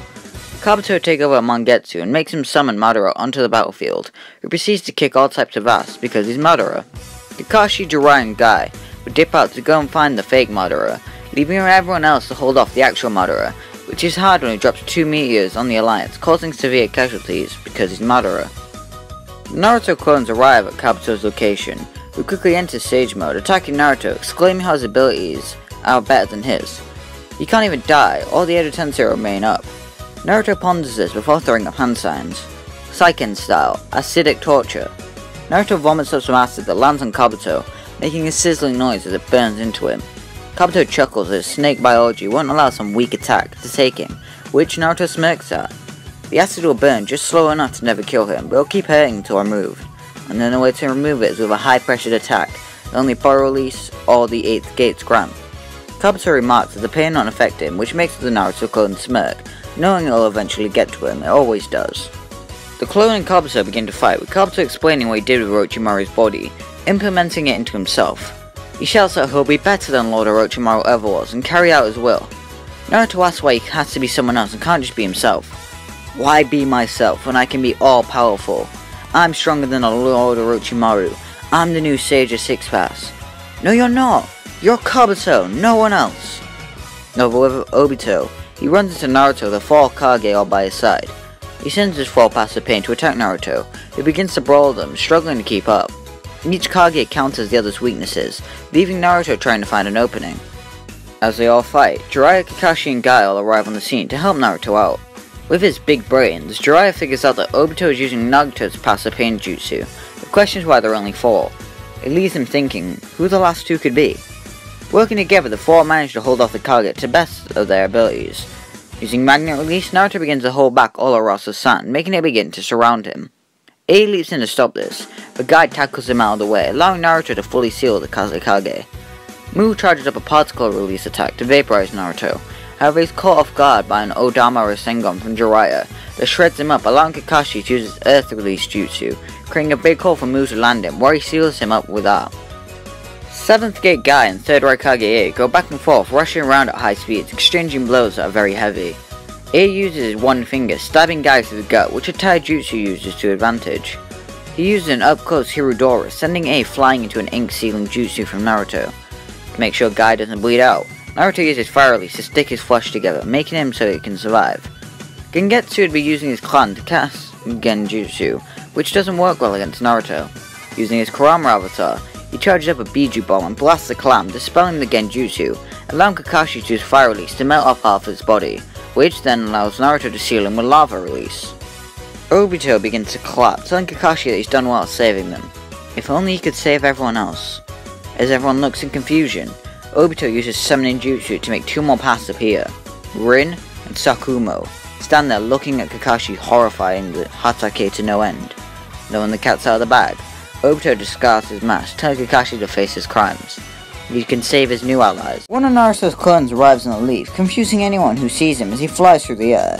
Using KCM2, he senses out where Sasuke is. He falls out of the form and uses a Rasengan to break open the cell, walking into the room where he sees his best friend. Sasuke asks why Naruto is there, and the clone barks that they need Sasuke's help, which Uchiha denies.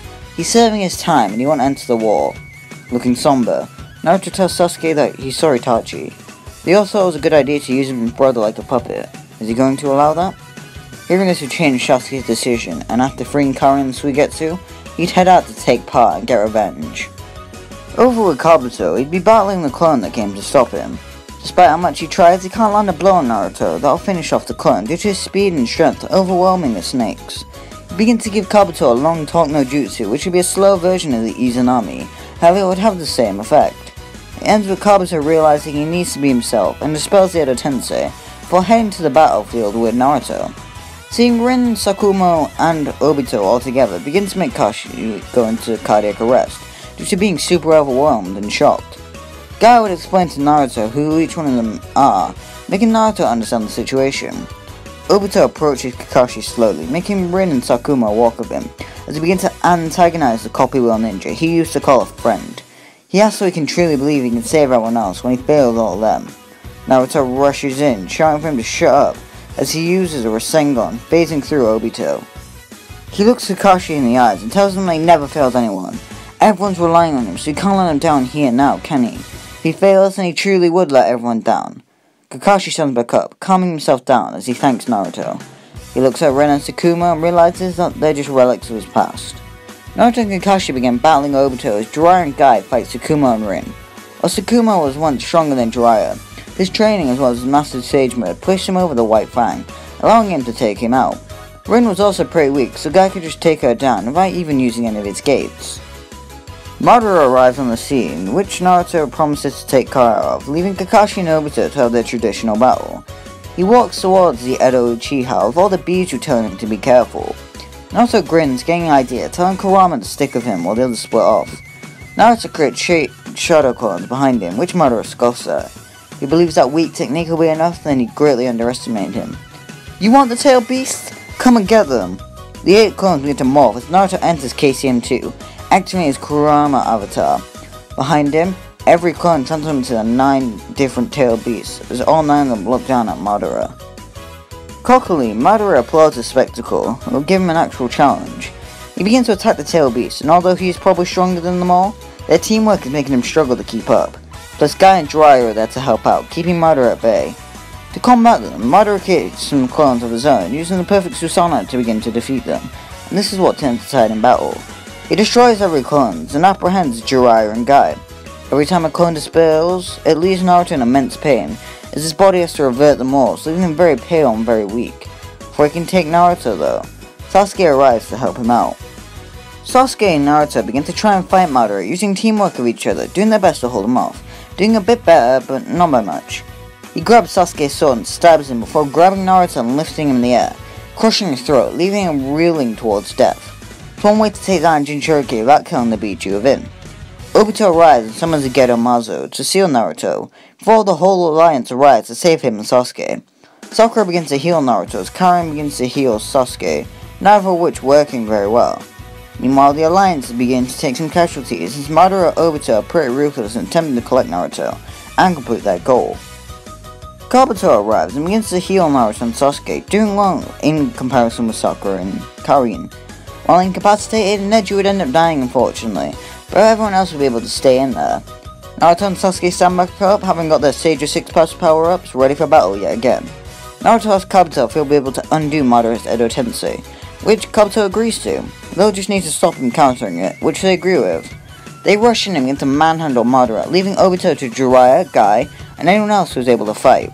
Due to their strength, they can keep Madara down, and after a Rasengan Chidori combo, they manage to remove both of Madara's arms, allowing Kabuto to undo the Edo Tensei, releasing Madara from his mortal realm. Black Zetsu is angered by this, realizing he needs to act now. He begins to grow over Obito's body, ready to use Rinne Tensei on Madara. However, Naruto is barely able to apprehend him, using a Sobu's Coral. And Sasuke uses Rinnegan to swap his and Zetsu's position, allowing Naruto to kill him. It'd be pretty funny watching Sasuke kinda hug around Obito. Just imagine that, it'd be really weird. Obito realizes his plan has failed and merely tells him to kill him. He can stop Naruto how he is now. Sasuke charged up a Chidori to finish off Obito, but Naruto stops him. Sasuke got to live, and so should Obito. We just need to knock him out and arrest him, which is done with Togen Jutsu from Jiraiya. While with Obito down and out, he'd have his Rinnegan taken off of him from Jiraiya. In his mind, it wasn't hit on Madara's, it was his student's, Nagato's. He offers it to Naruto, who would accept it, making him even more powerful than he was. It also makes Naruto and Sasuke both have Rinnegan, which makes them kinda cool. Like, brothers, you know what I mean, come on. The war is over and everyone can rest easy, as Obito is placed in prison to serve for his crimes. Kakashi visits Obito's cell regularly, with every time Obito antagonizes him, leaving Kakashi feeling really bad. He tells Obito that he did fail him, so he's not worthy of the gift he gave him. He rips out his Sharingan eye and places it back into Obito's skull, apologizing as he leaves.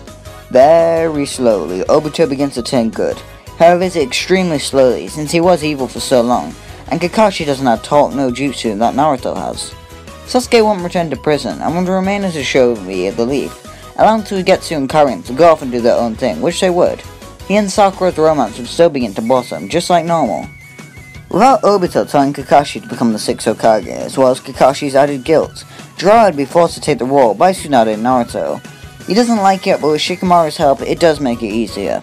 As for Naruto, he still won't be done training. In the fight with Madara, when his Bijuu began to dispel, he could feel there was some raw, untamed, feral power, that if he had, it would have allowed him to destroy Madara and Obito, and stop the war before it even started. He just needs to figure out how to do it. Every day, Naruto will be training hard with Bijuu to activate the power left untapped. It's very painful and feels like torture, tearing his body apart, leading him to remain in hospital for small periods of time. It's like he's trying to transform 9 separate massive beasts all at once. It's weird. About a year and a half after the war, Team 10 are walking through the street to leave, passing by Naruto's house. That's when they hear a massive explosion and a massive scream come from within, and all rush over to make sure he's alright. They see in the wreckage of his house a humanoid figure that looks very pale, very godly. Shikamaru mutters, "Naruto?" Not know if he's his friend or not. Naruto turns around, his stare blank, sending fear into the body of all 3 of them. Shikamaru, Ino, and Choji stare at Naruto in fear, not knowing what he's become. Before they can even back away, Naruto seemingly has his fist brutally lodged against Choji and Ino's gut, sending them flying backwards in pain. Shikamaru tries to catch Naruto in a shadow possession, however he merely breaks his shadow, and kicks Shikamaru flying as well. When landing, Shikamaru asks Ino to use her mind possession on Naruto, while asking Choji to go and get help. They listen as Ino lines up and hits Naruto before quickly falling to the ground, screaming in pain, falling unconscious. Naruto hovers above his wreckage of his house, examining his surroundings as if he's never seen it before. He spots Shikamaru, who doesn't know what to do. He looks in awe as Naruto grows a true Saikan orb out of his hand, charging up a blast of it. To make sure Ino isn't killed in the blast, Shikamaru jumps on top of a rooftop as Naruto charges it up. He unleashes it and seemingly vaporizes him, until Sasuke leaps from where Shikamaru was, having used his Rinnegan to swap places with the Naruto member. Looking at his best friend, Sasuke tells Naruto to snap out of it, which makes Naruto begin to hesitate. It looks like he heard him for a moment, until Naruto rushed at Sasuke attacking him. Since he's the only one who can somewhat keep up with Naruto, he tells everyone else to stay back. In a weird twist of fate, Naruto will be destroying buildings trying to kill people, with Sasuke doing his best to defend them. Sasuke is a bit confused at how Naruto's fighting, seemingly not using any of his abilities. He has many Kekagenkai as well as Rinnegan abilities, and yet he's only using Taijutsu and some ninjutsu he's never demonstrated, with no strategy whatsoever. He's almost like a feral beast or a toddler. Rushing from the prison, Kakashi spots Naruto and Sasuke fighting, rushing over to see what's happening. He gets a brief rundown of the situation from Sasuke and begins to assist in battle, using numerous jutsu and strategies to try and stop his old teammate. It would be futile as Naruto merely shrugs him away, using his true Saikan orbs and Taijutsu to overpower them quite easily. Over with Ino, Sakura would heal her friend, where Ino wakes up in a cold sweat. Shikamaru asks her what happened, and Ino explains what she saw. It was like Naruto was getting ripped apart and in pain. He's not in control of himself. The same is occurring with the Bijuu as well. This worries them. In a blue blur, Might Guy rushes into the scene and begins to fight off Naruto, doing the best since his Taijutsu is unrivaled. He's in the 7th gate, not wanting to kill himself when Might die, but, it's still pretty useless. Naruto would quickly foderize him by breaking his legs. He's put out of commission. Naruto fires a true Saikan cannon at Sasuke, who dodges it with the beam, impacting the prison in an explosion. From within the prison, wooden branches launch out, skewering Naruto through the gut, to the shock of everyone. Obito Uchiha leaps out, landing next to Kakashi and Sasuke, being the only one to recognize what's occurred to Naruto. He's seemingly become the Ten-Tails Jinchuriki? Naruto breaks free of the wooden attack, and attacks Obito, who uses Calm Wave to dodge his attacks, doing better than anyone else was. Due to Naruto's immense street and strength, Obito will constantly be using Calm Wave, meaning Kakashi and Sasuke have 5 minutes to theorize how to take him down. Ino, Shikamaru, Choji, and Sakura arrive, with Shikamaru theorizing that if Naruto has enough emotional trauma, it should be able to allow Naruto from inside to take control of his body yet again. After quickly thinking about it, Kakashi gets an idea and rushes away, quickly coming back with the 6th Hokage Jiraiya. Jiraiya walks over to Naruto and calls out to him, trying to appeal to his emotional side by telling him about all the good times they had, as well as about Minato and Kushina. Naruto stops attacking Obito as he stares at Jiraiya with blank emotional eyes.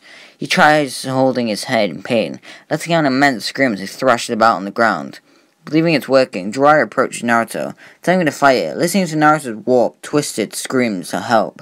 Unfortunately, it doesn't work. Jiraiya finds this out the hard way, as Naruto creates a true Saikan orb and fires a true Saikan cannon at the Toad Sage, obliterating its top half.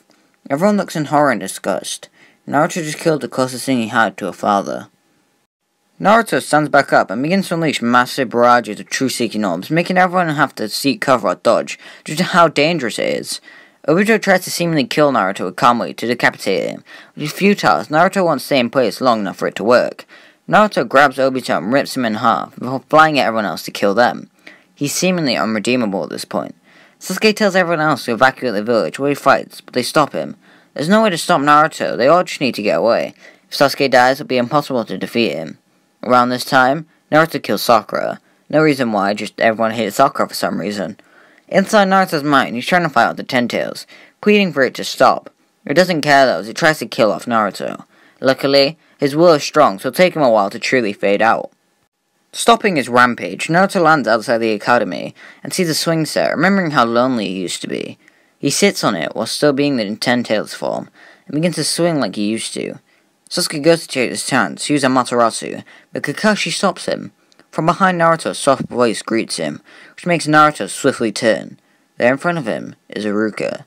He isn't trying to fight, he isn't preparing a strategy. Iruka just wants to talk. He tells Naruto that he needs to fight this thing. It isn't him, and he knows this. Naruto lets out a scream in pain as he stands up, clenching his head again. From inside his mind, Naruto tells the nine-tailed beast that they need one more push. They all scream as they begin to take control, finally taking control of Naruto's body yet again. This seems like a good place to discuss what the Ten Tails form is. It's a pseudo-Ten Tails form, so the nine-tailed beasts all remain conscious, and don't become one, while Naruto still uses Ten Tails power, seemingly as if he's the Ten Tails Jinchuriki. Everyone was moaning about, in the comments of the first couple episodes, that Naruto should be the Ten Tails, and, different ceiling is not the Gedomazo, so this does feel like a good compromise. Seeing what he's done, Naruto tells Iruka he'll make up for what he did. He clasps his hand together and uses Rinne Tensei to revive everyone he killed. Due to Naruto's strength, he'd be able to cling on to life from using his jutsu. And just like that, everyone is happy. Naruto only has white hair though, so he can match Kakashi and Jiraiya. Yeah! Naruto now has power over his pseudo Ten Tails form, which is amazing since his strength would be unmatched. It means that in the last, whenever Naruto uses KCM, he instead uses the Ten Tails form, and immediately begins manhandling Toneri, just like he was in the movie, but even more intensely. Naruto would marry Hinata and has his two kids just like normal, however they probably look a bit different, with Boruto probably even having white hair. It'd be fun to see the kids interact with different tailed beasts, like how Boruto and Son Goku don't get along, and how Himawari likes Shukaku. Stuff like that would be interesting to watch. With Jiraiya alive, he'd be there to train Boruto, like he did with Naruto. He'd teach him numerous dangerous jutsu, and it's possible he could even teach Boruto Sage Mode. Sasuke will remain in the village since he doesn't have any redemption to go for. This means that Sarada grows up much happy, and the Uchiha family are much better as a whole. Obito would be alive, and alive until Boruto, and would be spending time with Kakashi and Guy, training with the duo and spending time with them as if he never left. People will be reluctant to let Obito be in the village, however seeing him repair after Naruto's rampage as well as helping defeat Naruto, they'd probably calm down to this. But guys, that's all of it. Make sure to like and subscribe and comment down below to come in my next video. As you can see, this one was a wild ride. Thank you all for being along for it. Thank you for getting the first episode to 10k. That was amazing. And, yeah, I'm really upset that the series has to go. And, yeah, bye!